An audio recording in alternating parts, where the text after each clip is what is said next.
One night, unable to sleep, Adora's mother sat alone in their one-room apartment, clutching her daughter's school photo to her chest. She wept bitterly, her heart heavy with grief and rage. "My daughter," she whispered through her sobs, "you must not let your killers go unpunished. Please, wherever you are, make them pay. Make them pay for cutting your life short," she said amidst tears and sobbing. Adora sat in their small one-room apartment, bent over a worn-out textbook as the faint light from the single bulb overhead flickered. It was late in the evening, and her mother had just returned from the market, her feet dragging with exhaustion after another long day of selling vegetables. The thin, tired woman looked at her daughter with pride. Despite the hardships they faced after Adora's father's death, she was determined that Adora would get an education. "How is your study going, my dear?" Mama Adora asked, putting down the heavy basket she carried and wiping her forehead with her wrapper. "It's going well, Mama. I'm preparing for the exams," Adora replied softly, her voice steady but hiding the worry she felt inside. Her father had passed away 3 years ago in a tragic accident, leaving her mother to care for her alone. Life since then has been a constant struggle. Her mother worked every day at the market, barely making enough money to pay for food, rent, and other essentials. But even in the face of overwhelming poverty, her mother made sure Adora was always comfortable, providing her with the little they had. Despite their hardships, Adora excelled in school. From an early age, she was known for her intelligence, and it came as no surprise to her teachers when she was awarded a full scholarship to Queen's Elite Academy, one of the most prestigious schools in town. It was an honor, a once-in-a-lifetime opportunity for someone from her background. The day the letter arrived, her mother had cried tears of joy. She believed the scholarship would change everything for Adora, give her a chance to break free from the poverty they had been born into. But neither of them knew that what would have been a path to success would instead become a path to suffering. Queen's Elite Academy was nothing like the schools Adora had attended before. The school buildings were tall and imposing, designed with the kind of luxury one would expect in the homes of the very wealthy.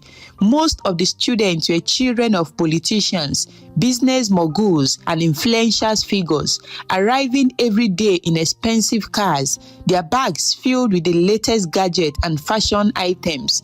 Adora, on the other hand, always arrived on foot or always took the bus, her uniform neatly pressed and her only possession, a second-hand backpack. From the first day she stepped into the large school gates, Adora knew she was different. The whispers started almost immediately. As she walked into her class, heads turned and girls whispered behind their hands. "Who is she?" one girl asked loudly enough for Adora to hear. "She's that scholarship girl I told you about. My mom said her family is poor," another girl replied, giggling. Adora took her seat quietly that morning, determined to ignore the comments. She was not here to impress anyone. She was here to study. But the quiet laughter continued. At lunch, when she opened her meal of rice and beans, lovingly packed by her mother, the other students made displeasing faces, their trays filled with elaborate dishes from the school's kitchen. "She eats like a beggar," one girl muttered, while another muffled a laugh. Despite the remarks, Adora held her head high.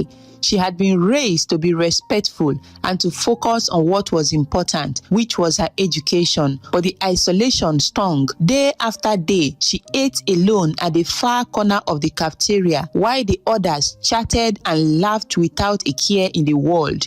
Their lives seemed so far removed from hers. It wasn't long before Adora attracted the attention of Nkechi, a girl who seemed to rule the school. Nkechi's father was a wealthy politician Jordan, one of the biggest donors to the academy. As a result, Nkechi and her group of friends did whatever they pleased, tormenting anyone who didn't fit into their world of wealth and privilege. At first, it was subtle. Nkechi and her friends would block Adora's path in the hallway, bumping into her without apology. If she dropped her books, they would step over them with exaggerated carelessness, smirking as they passed. They would roll their eyes or whisper to each other whenever Adora was called up in class, their laughter filling the room as if mocking her intelligence. But things escalated quickly. One day, during a gym class, Adora returned to the changing room only to find her clothes soaked in water. Her books had been thrown across the floor, pages torn and wet. She had no choice but to wear her soaked uniform for the rest of the day, enduring the giggles of her classmates as they watched her walk through the halls, her clothes sticking to her skin. The next day, her locker was filled with garbage, banana peels, plastic wrappers, and spilled milk. The smell was unbearable, and Adora had to clean it up herself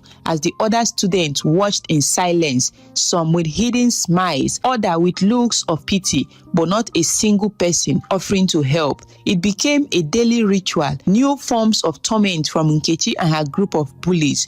"What is wrong, scholarship girl? Can't you handle a little fun?" Nkechi would mock as Adora tried to ignore her. She remained silent, determined not to give them the satisfaction of seeing her break down. Desperate for help, Adora went to one of their teachers after class one day. She explained everything: the bullying, the harassment, the constant torment. The teachers, Mrs. Okocha, listened quietly, but when Adora finished, she only sighed. "I understand what you are going through, Adora," she said, "but these girls, their parents are very powerful people. The school depends on their donation. There is not much I can do. Try to endure it and it will pass. Just focus on your studies," Mrs. Okocha concluded without offering any help. Adora felt the crushing weight of disappointment. She had hoped the teachers would protect her, but they were unwilling to stand up to the children of the wealthy. It was clear now there was no help coming. She was on her own. Despite everything, Adora kept the torment from her mother. She knew how hard her mother worked to ensure she was comfortable. Mama Adora believed the scholarship had given Adora a bright future, and Adora couldn't bear to burden her with the truth. So she pretended everything was fine whenever she returned home each day, hiding the tears she cried in the school bathrooms and the bruises on her spirit. As the weeks went by, the bullying became more intense. Nkechi and her friends seemed to grow bored with simple pranks and insults. They wanted to break Adora, and they found new, more humiliating ways to torment her. One afternoon, during a school event, Nkechi and her friends orchestrated their worst prank yet. Adora had been sitting quietly watching the performances when one of the girls sneaked behind her and poured a full carton of raw eggs over her head, the sticky liquid dripping down her face, her hair, and her clothes. Before she could react, another girl threw a handful of flour, coating her in white powder. The crowd burst into laughter. Students pulled out their phones, recording the incidents, some posting the videos online with mocking captions. Some wrote, "Village girls turned into akara." Others wrote, "A human cake for the poor alone." Nkechi shouted, doubling over in laughter. Adora stood frozen, her heart racing in anger. The humiliation was too much. Her face burned with shame as she looked around at the sea of laughing faces. No one came to her aid. Not even a single teacher stepped in. The world around her seemed to close in, and for the first time, Adora felt truly broken. The constant bullying Adora faced at Queen's Elite Academy eventually took its toll. She had grown more quieter and more withdrawn, her once bright eyes now dulled by the relentless torment. Every day, she would dread going to school, but she kept pushing forward, driven by the hope that one day it will all be worth it. She didn't want to disappoint her mother. She had sacrificed so much for her to be there, but deep down, Adora knew she was breaking. One rainy afternoon, just after a long and painful school day, Nkechi and her group decided they hadn't finished tormenting Adora yet. The rain had cleared most of the students from the school compound, but Adora stayed behind, hoping the empty halls would offer her some peace. However, the bullies found her alone in the hallway, their mocking voices echoing off the walls. "Are you hiding, scholarship girl?" Nkechi mocked as she approached with her friends. "You think you can avoid us forever?" she added, laughing hysterically. Adora felt her nerve frayed but remained silent, hoping they would just leave her alone. But Nkechi wasn't satisfied with silence. "Let's see if you are smart as they say," Nkechi continued, her voice dripping with malice. "Come on, we will play a game," she said. Adora stood frozen as Nkechi and her friends dragged her down the hallway towards a storage room behind the gym. It was an old, unused space where cleaning supplies and broken furniture were stored. But today, it would serve as the bullies' playground. The girls shoved her inside, slamming the door shut behind her. Adora banged on the door, calling out for help, but the girls only laughed. "Let's see how long you last, village girl," Nkechi called through the door, her voice muffled by the thick wood. Adora's heart raced as she realized she was trapped. The storage room was dark and musty, with no windows and barely any light filtering through the cracks in the door. She shouted for help again, but the sound was swallowed by the thick walls. Panic set in as she frantically tried to find a way out, but the door wouldn't budge. Hours passed, and still no one came to her rescue. Adora's cry grew weaker as exhaustion and fear consumed her. She collapsed onto the cold floor, tears streaming down her face as she realized no one was coming to save her. Eventually, the bullies grew bored and left the school, laughing and joking as they went. They didn't think twice about leaving Adora locked in the storage room. They didn't care either. By the time the janitor found Adora the next morning, she was barely conscious. The night had been cold and unforgiving, and Adora had suffered a severe asthma attack, something she had struggled with since childhood. The stress, the fear, the exhaustion had triggered it, and without an inhaler, which was in her bag in the classroom, she had no way to manage it. She was rushed to the hospital, but it was too late. The damage had been done. Adora passed away that morning, her fragile body unable to withstand the trauma of the previous night. The news of her death shook the entire school. It wasn't long before rumors began to spread about what had really happened. Students whispered about the bullying, about how Nkechi and her friends had been tormenting Adora for months, how they had locked her in the storage room and left her there to die. But the school administration acted quickly enough to cover everything up. When Adora's mother arrived at the school, desperate for answers, she was met with cold indifference.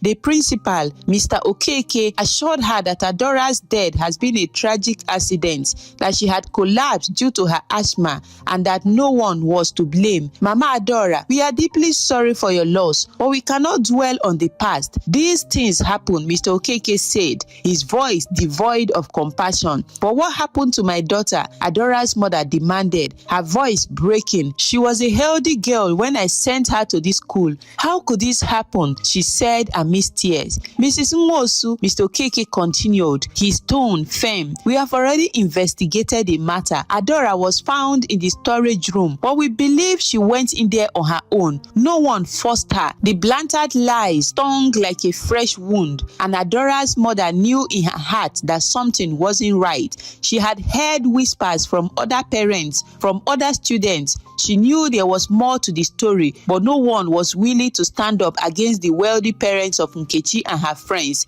Desperate for justice, she went to the local authority, but they too turned her away. They were afraid to take on the powerful families involved, and without any solid evidence, they claimed there was nothing they could do. The more she fought, the more resistance she met. Eventually, even her close friends urged her to let let it go. They are too powerful, Mama Adora, one neighbor told her. There is nothing you can do. Just let your daughter rest in peace and leave the battle for God, she advised further. But peace was the last thing on Mama Adora's mind. She couldn't rest, knowing that those who had tormented her daughter were still walking free, still laughing, still enjoying their lives, while her precious Adora lay in the cold ground. One night, unable to sleep, Adora's mother sat alone in their one-room apartment, clutching her daughter's school photo to her chest. She wept bitterly, her heart heavy with grief and rage. "My daughter," she whispered through her sobs,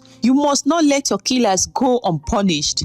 Please, wherever you are, make them pay. Make them pay for cutting your life short," she said amidst tears and sobbing. Unknown to her, Adora's spirit had been watching all along. She couldn't rest, not when her mother was in so much pain. She couldn't forget the faces of those who had tormented her, those who had laughed while she suffered, and she was not going to let them get away with it. Adora decided to act. She sought out a powerful ghost woman who agreed to help her. Together, they would make sure justice was served. The ghost woman disguised herself in the form of a human, acting as Adora's mother, and went to Queen's Elite Academy. She enrolled Adora's spirit, which has taken the form of a human, in the school under a new name, and that was when the torment began. At first, it was a little strange occurrence. Nkechi and her friends started hearing strange noises during school hours, whispers, footsteps in the hallway when no one was there. Then they started seeing things, shadows that moved on their own, objects that disappeared and reappeared in strange places.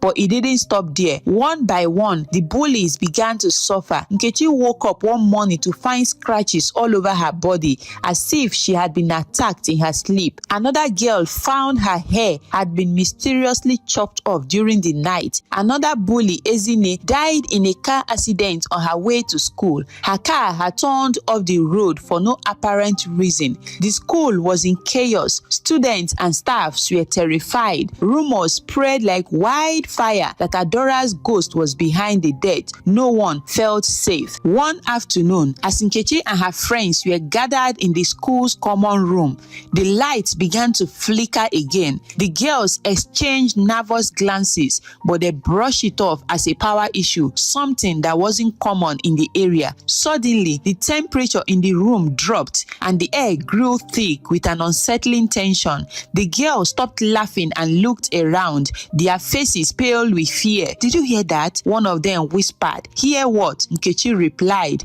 though her voice trembled slightly. "It sounded like someone crying," one of the girls repeated, her voice barely above a whisper. Nkechi glanced around the room, her heart racing. The lights flickered again, and a cold gust of wind swept through the room, causing the curtains to flutter. Then they heard it, a faint sobbing sound, echoing through the hallway just outside the common room. The girls froze. "Who is there?" Nkechi called out, trying to sound brave, but her voice shook. There was no response, only the soft, heart-wrenching sound of a girl crying. It seemed to come closer, as though the source of the sobs was approaching the room. Suddenly, the door creaked open and the lights flickered violently before going out completely. The girls screamed, huddling together in the dark. The room was now plunged into a strange silence, except for the soft weeping that now seemed to surround them.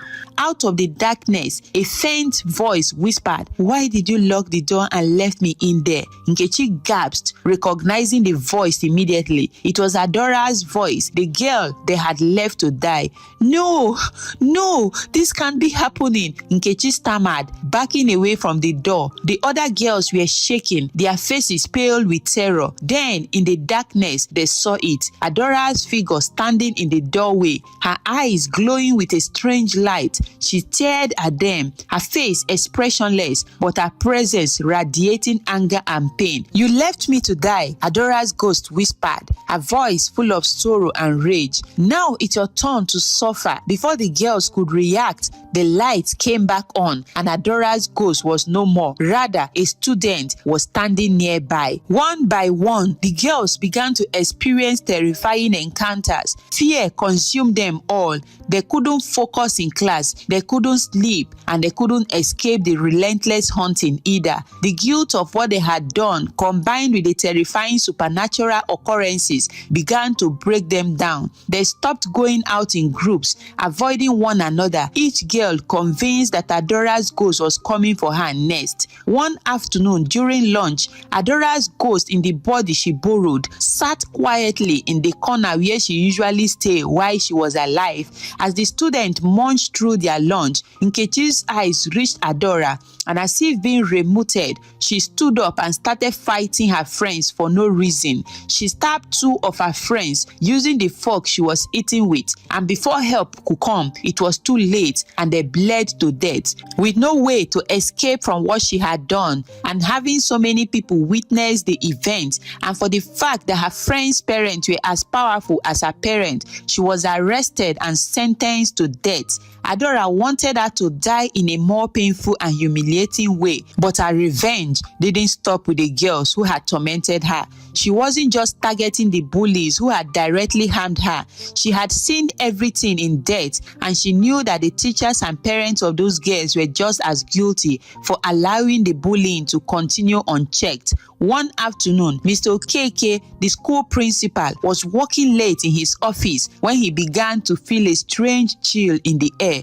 The room, which had been warm moments before, suddenly became icy cold. He shivered, pulling his jacket tighter around him as he continued working on his computer. But then the lights in his office began to flicker. At first, he ignored it, thinking it was just a minor electrical issue. But then the flickering continued, growing more intense. He looked up, frowning. "Not this again," he muttered, reaching for his phone to call maintenance. But before he could dial the number, the lights went out completely, plunging the office into total darkness. Mr. Okeke sat still for a moment, his hand frozen over his phone, his mind racing, and then he heard it, the soft, heart-wrenching sound of a girl crying. His heart skipped a beat. "No, this isn't real," he whispered to himself, his voice shaking. He stood up from his desk, trying to shake off the growing sense of fear. The crying grew louder. Mr. Okeke's hand trembled as he fumbled for the door, his paws quickening. But just as he reached for the handle, the crying stopped. The silence was deafening, thick with tension. He turned around slowly, his eyes scanning the dark room, and then he saw her. Adora's ghost stood in the corner, her eyes glowing faintly in the dark, her figure barely visible but unmistakable. "You did nothing," she whispered, her voice full of pain. "You let them hurt me."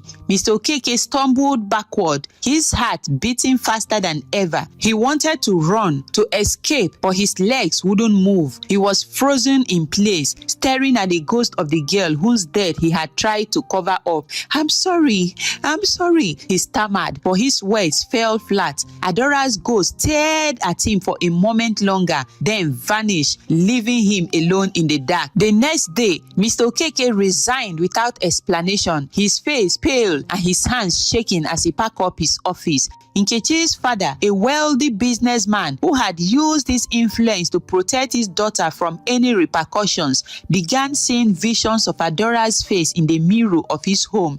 Every time he looked at his reflection, Adora's accusing eyes stared back at him. Also, Amaka's mother, who had dismissed Adora's death as a tragic incident, began hearing Adora's voices in her dreams, whispering words of blame and guilt. The torment continued for weeks, and no matter what they did, the parents couldn't escape it. As the hunting intensified, word spread about the strange occurrences at Queen's Elite Academy. Students began leaving the school, terrified by the mysterious event. Teachers and staff resigned one after another, unwilling to stay in a place where they felt an unseen presence watching their every move. The school's reputation crumbled, and soon parents pulled their children out, leaving the the once prestigious institution in ruins, but Adora's mother remained quietly, watching from afar as the people who had hurt her daughter were punished in ways she could never have imagined. One night, as she sat in her small apartment, she felt a presence in the room. She looked up and saw Adora standing before her, no longer the broken, tormented girl she had been in life, but a peaceful, radiant figure. "Thank you, Mama," Adora whispered. "It's over now," she said. Tears filled her mother's eyes